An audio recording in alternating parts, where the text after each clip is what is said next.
How do I increase my protein levels in wheat? Hey, it's real simple. Have more nitrogen available later in the season. You do that, and you're going to have higher protein wheat.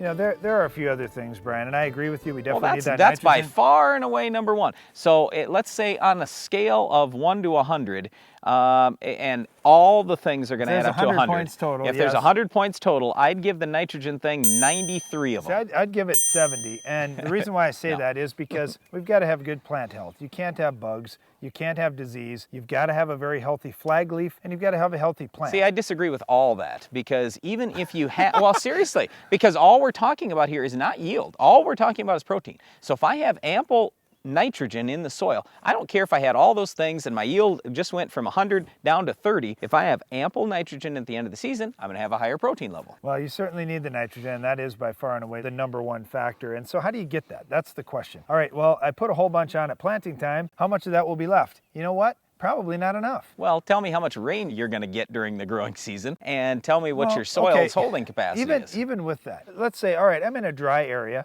and I don't have irrigation, I'm raising wheat, but I want to have higher protein levels. I've got heavy soil, I'm just going to put stuff out early. You know what? That's not necessarily going to get it done for you. For me, I like to put the nitrogen on a little bit later. And sure, you need a little bit to get things started in the spring.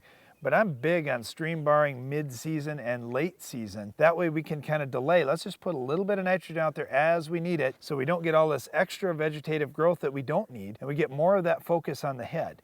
Then as we get later in the season, now we've got that one single stem, we've got a nice head on it. You can hit it with another stream bar application, get more nitrogen out there available, and wow, you're going to have a good response on your protein. Okay, well, let's say you don't want to spend all kinds of money. How can long-term you get this done without having to go out and spend $20, $30, $50 on nitrogen late season every single year? Well, one of the most important things is building up your soil's organic matter. So I realize this isn't a short-term fix, but if you say, hey, over my farming career, I'd like to build the organic matters in my soil 2 to 3%, you absolutely can do that if you're dedicated to it. And then in the long term, and for your kids and grandkids, hopefully they won't have to add more nitrogen. They'll have nitrogen coming available for free to increase that protein late in the year for the wheat. One question we get quite often, Darren mentioned stream bars. People ask about foliar feeding. Can you put a whole bunch of nitrogen right over the top of the crop? You probably can. You're going to want to water it down, but you're going to see a lot of leaf burn. So we're not real big on that, but there are people that do that to increase their protein levels real late in the season.